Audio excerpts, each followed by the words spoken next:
Welcome to In Studio from Simply Timeless. I'm your host, Jay Daniels. Earlier this year, I caught up with vocalist Calabria Foti. Last year, she released the critically acclaimed album, Prelude to a Kiss.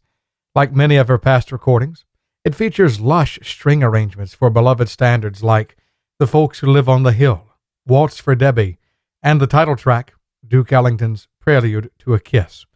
Of course, the path leading up to this album was filled with memorable musical experiences. Calabria shares those experiences with us, along with a once-in-a-lifetime opportunity to record an unreleased chart by Nelson Riddle. Here's Calabria Foti.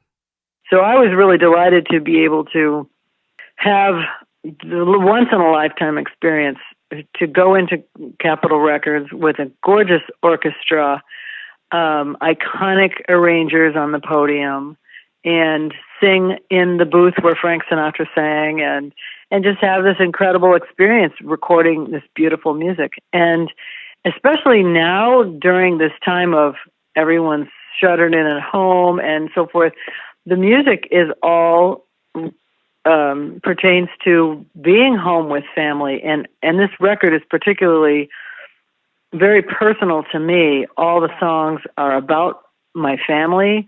One is, The Man with the Horn is for my husband, Bob McChesney, a world-renowned trombonist and also the producer of the record, and also arranged the title cut, Prelude to a Kiss. And then the other arrangers are Roger Calloway, who also played piano on the project. He also composed the closing theme for All in the Family. Yes, he sure did, and he's just a wonderful friend and a fantastic arranger. His arrangement of When I Look in Your Eyes, which I've always sung for my daughter, Morgan, was just exceptional, just stunning. Everybody calls me and says they just have to pull over their car and take a moment, or they well up into tears because this piece is so touching, talking about, someone that you love. And it was just a great project. Every song is very, very personal to me, and all revolves around my loved ones. There's a song that my dad wrote, which I came up as a young musician with a musical family and started performing.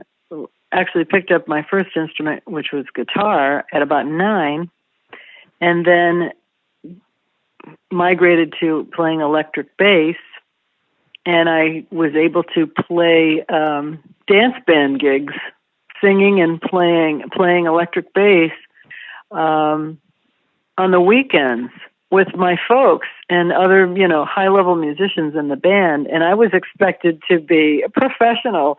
So it was just a great education for me, and I learned all the great songs, Frank Sinatra, Ella Fitzgerald, Peggy Lee, Sammy Davis Jr. I was just immersed in the popular culture of mid-20th century, and I got to learn all these artists and go through my parents' record collections and learn, Dave Pell Octet, and I'm like, who are these guys? And then at the same time in school, I was playing guitar in the state, they called it the stage band, junior high stage band. I was studying jazz guitar, and I was also playing the violin as part of the school orchestra program. And so I was just completely immersed in all kinds of music, popular culture, jazz and swing and dance band, those kind of tunes and that material. And then classical music. I was completely involved in classical music. And then as a teenager, I started studying privately with the aim of becoming an orchestral violinist, which I actually did. My first job at about 1920 was associate concertmaster with the Florida Orchestra in Tampa. And I was down in Tampa for about 2 or 3 years, freelancing and playing with orchestras. I was a concertmaster of the Melbourne Symphony, called the Brevard Symphony. And so I've just had this crazy, amazing time of loving all kinds of music and just being able to do everything that I ever wanted to do. After a while, I realized I wanted to go into bigger horizons, so I came from Florida to Los Angeles and then started doing commercial work as a violinist and also as a singer, and just utilizing all the things that I could do, playing bass and singing on casuals, weekend gigs, doing studio work as a violinist and as a singer, and teaching. I love to teach and pass on what I know. And turns out I know quite a lot, So it's just been a wonderful career for me. And then about 15 years ago, I started wanting to record. And I had written songs, and I was doing R&B and pop things about longer than that. And after a while, I said, you know what? I would rather do the Great American Songbook, go back to my roots, and honor my vocal heroes. So my first record, When a Woman Loves a Man, was my paying tribute to Frank Sinatra, Sammy Davis Jr., Peggy Lee, Judy Garland, Ella Fitzgerald, and Nancy Wilson. And those are my vocal heroes. And that was my first album.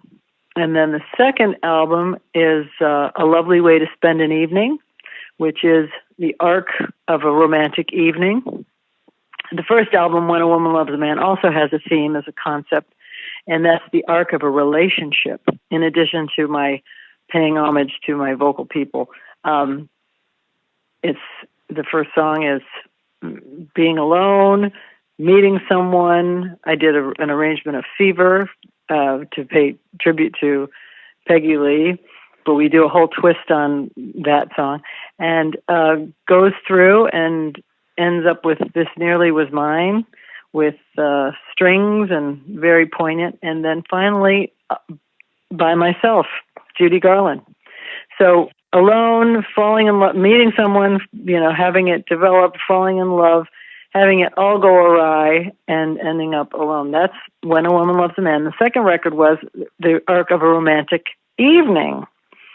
And I called Johnny Mathis's songbooks and records, finding material for that. And I'd worked many, many years with Johnny Mathis as a violinist, and got to know him because that's what happens when you have the same performances, year in and year out.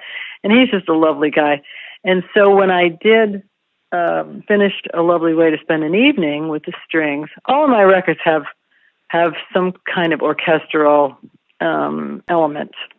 And except for In the Still of the Night, which is a small chamber band that was done in New York with Gene Bertoncini. Anyway, I'm interrupting myself. So when I was done with A Lovely Way to Spend an Evening, with all these romantic songs, I gave a copy to Johnny Mathis. And he just gushed and said, oh my goodness. And he gave in this wonderful quote saying that listening to a beautiful voice is one of my greatest pleasures in life, and listening to Calabria's voice is some of the most artistic and beautiful music I've ever heard. So that was quite something. And then the third album, which we did in 2017, called In the Still of the Night, is all about Cole Porter's music. And I call it the intimate side of Cole Porter because we did a lot of ballads and bosses, and it was done with Gene Bertoncini, guitarist in New York, and a cellist, and Eddie Daniels on clarinet, and then Bob McChesney played a couple of solos on it, and it was just a gorgeous collection of songs. So, and then most recently, we did, at Capitol Records, Prelude to a Kiss, all about celebrating home and family. And the songs are Prelude to a Kiss, the song that my dad wrote as a love song for my mom called I Had to Fall in Love with You.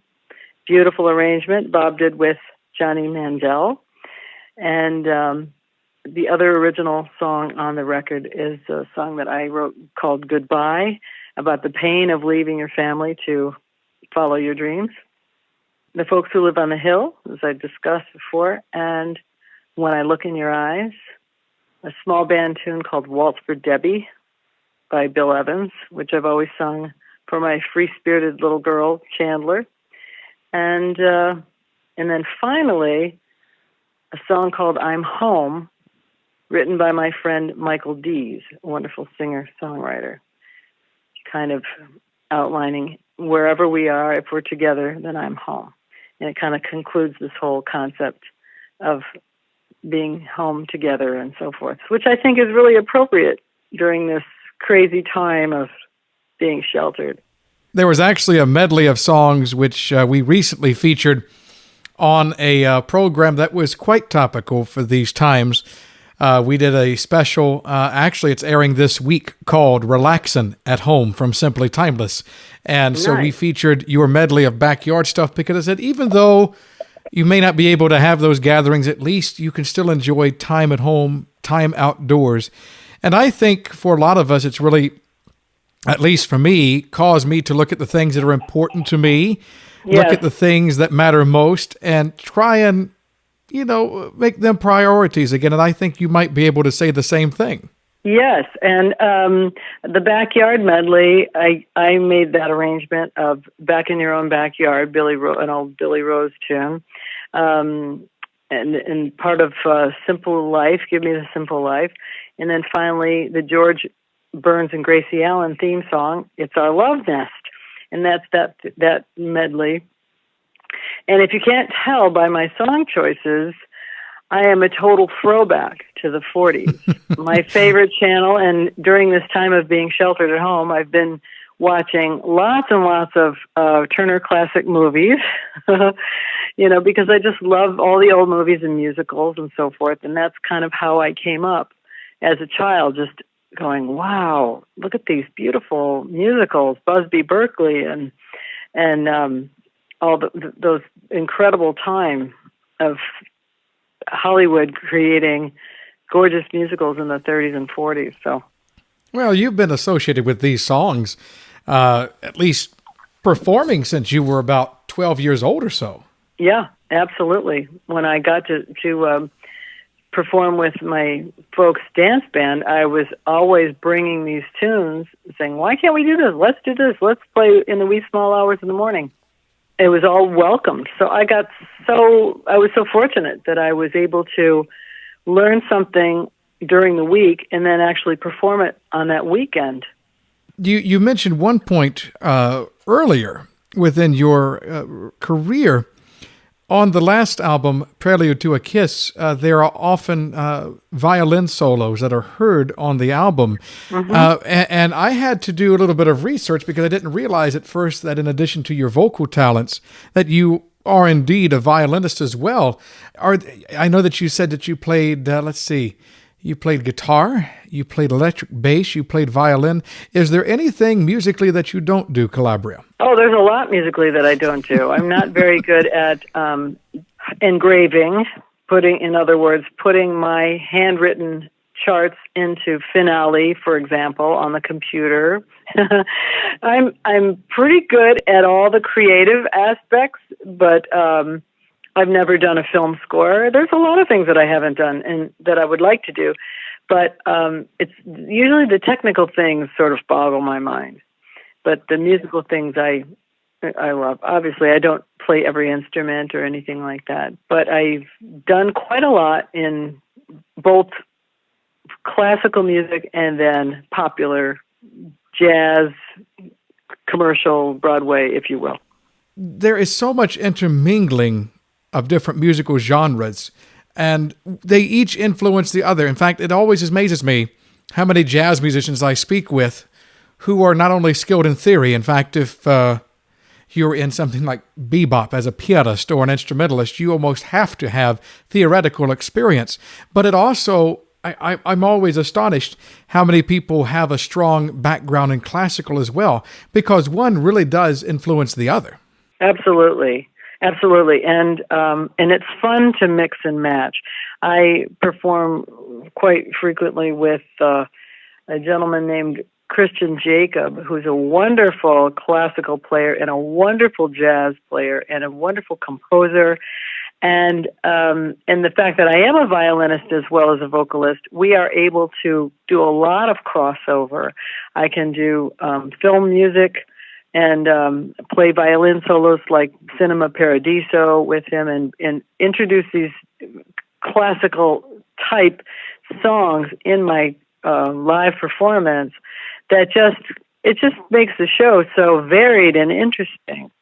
And on a Prelude to a Kiss, the last song that I was telling you about, I'm Home, which was original by Michael Dees. It's a pop song, but to make it interesting, I added the intro and outro with the string orchestra by Copland.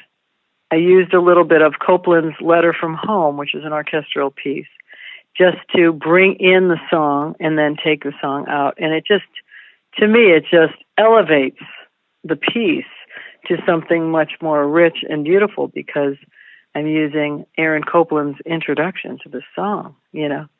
I like mixing and matching, having classical bits with my pop songs and jazz bits with my classical pieces. It's fun.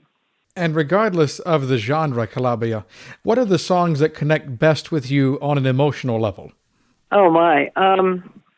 Story songs. Of course, everybody loves the blues, and, you know, it's just fun songs that have a great beat, you know, show tunes and things like that. I love show tunes. I just watched Singin' in the Rain yesterday on TCM. I've seen that for about 8 million times, and I still like to watch it. But songs that are emotional, that are, for example, When I Look in Your Eyes, a Leslie Brookhouse song that talks about, you know, a connection, just having a super connection with someone, which I've always sung for my daughter, who has the biggest, bluest eyes and the longest eyelashes. And when she was a baby, she had some communication issues, an autistic spectrum disorder. And so our facial connection, looking in her eyes, was really important, you know, communicating that way. I like songs that are straight up. They just touch people. And I get comments a lot of times that my songs and my shows, when I perform live, that people are laughing and they're crying and they're just touched. Because I go there. I go to that emotional place. And it's universal. It's a human instinct, you know, to have emotional reactions to music. You mentioned that you enjoy the songs that share a story, and certainly a good number of the compositions from what we would call the songbook, Great American Songbook, certainly tell stories, either from the perception of the composer, or maybe it's an abstract event, but there is some sort of story that is being told in many of those. And you and I share a love of the music of Billy Strayhorn, who worked with Duke Ellington for a number of years, from the early 40s all the way through Strayhorn's passing in the late 60s. And I'm always intrigued by the story of one of Strayhorn's compositions that he wrote before he was even 20, a song called Lush Life. And one of the early popular recordings was from Nat Cole, Johnny Hartman, Sarah Vaughan, and others had recorded it. Sinatra was supposed to have recorded it with Nelson Riddle, but the recording was never finished. And whatever happened to that Nelson Riddle arrangement? Did anyone ever do anything with it? Well, yes. The Nelson Riddle had written all of the arrangements for Frank Sinatra's Only the Lonely album, which was released in 1958.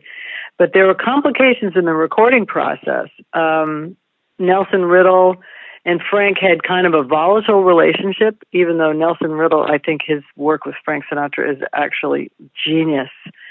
You know, you talk about some of the greatest American composers. I think Nelson Riddle should be up there with Bernstein and Copland and Percy Grainger and those guys. But I digress about the story.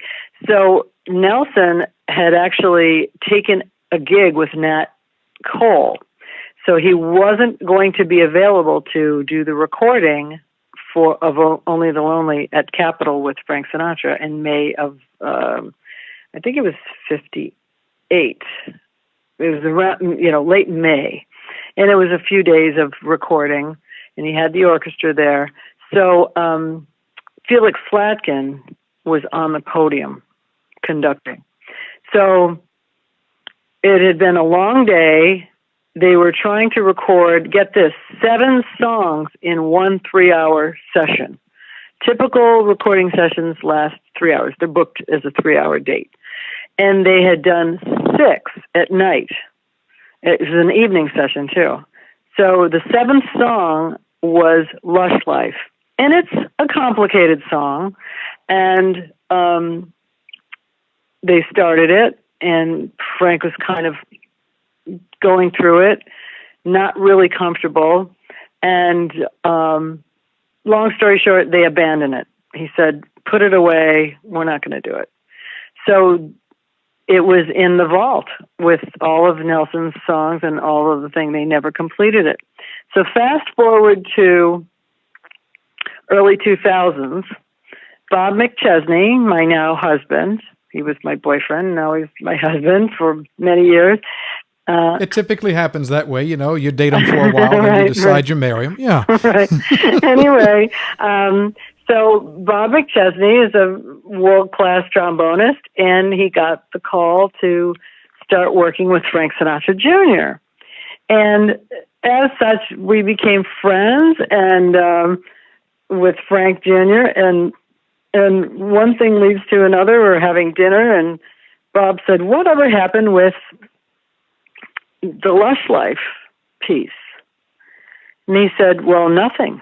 No one's recorded it. It's a beautiful arrangement by Nelson, and it never got done. And he said, in fact, maybe Calabria would like to do it. And I thought, oh my gosh, what a fantastic opportunity. So we had the orchestra at Capitol, and we put it down. And that's an incredible story, that song. I think Billy Strayhorn was a genius. All of his music is so heartfelt and interesting and really wise, beyond his years. He wrote Lush Life as a teenager. And it's an incredible story. So I hope I did it justice. I've released that song as a single, but it is going to be put on a collection of Sinatra songs coming up this year. Thinking about the lyrics of Strayhorn within that song, I think it told really his life story, even at that point. And I think the struggles that he mentioned, just from what I have read, I think they remained with him, all the way through the end of his life.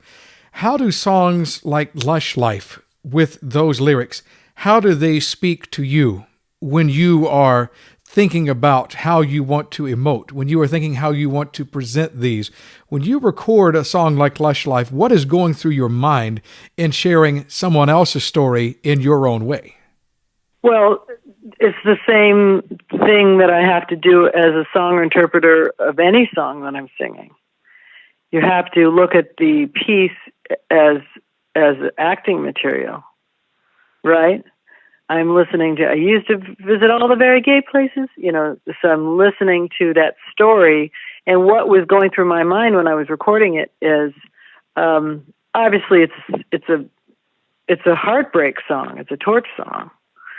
But what I envisioned was maybe walking down the street in Paris, especially with Nelson's arrangement of it, with the 2 pianos, and what it evokes is talking about the arrangement of setting up the lyrics of the song, that you hear 2 different pianos kind of evoking maybe being in motion, walking down a street in Paris in the 20s or the 30s and hearing music coming out of maybe a dance hall or a saloon, and you hear the 2 different pianos, so you're kind of walking and maybe feeling a little lonely, who knows, right? But that's what I felt when I was singing the song, thinking about I met you at this cafe, and I thought we had a connection, but I was wrong. And I haven't sung Lush Life in public in a while, because most of my gigs are for senior communities, and especially right now, I don't know that Lush Life is necessarily the most appropriate, but people do ask me, and maybe they've asked you. They'll say, Jay, you play for these seniors who are in their 70s and 80s and 90s. Why is it that you want to make them cry?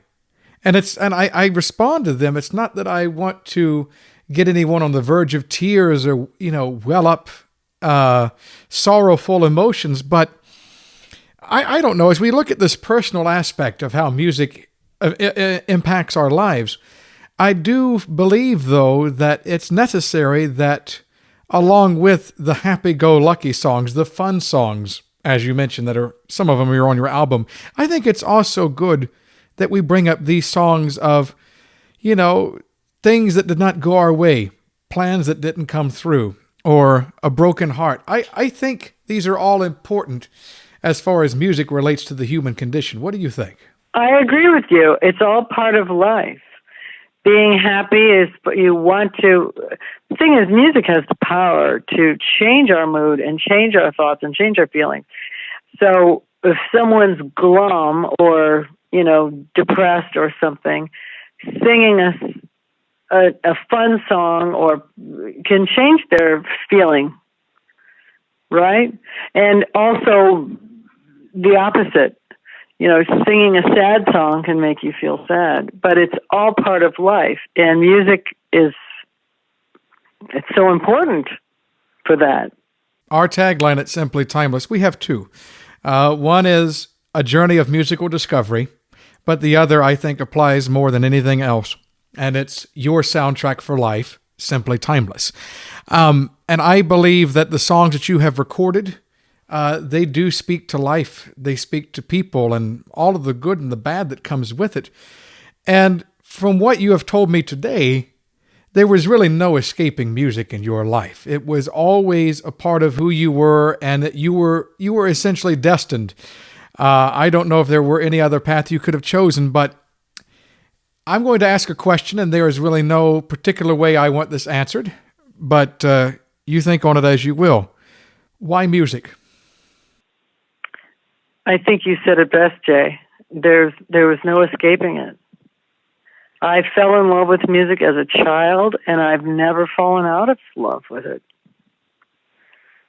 It's just it's a continuous curiosity about writing, arranging, songwriting, performing, learning new music, discovering new players like yourself. I'm delighted to know you as a performer. It's just, I'm just continually discovering new things, and just, I'm so happy to be able to make my life in music. There was no other choice, really. Calabria Foti, our in-studio guest this week from Simply Timeless. Her latest album is Prelude to a Kiss, and as you heard during the interview, she'll be releasing a collection of Sinatra songs sometime later this year. We'll look forward to that album. More information can be found at calabriafoti.com. And I personally look forward to meeting with you again. I'm Jay Daniels, thanking you for joining us in studio.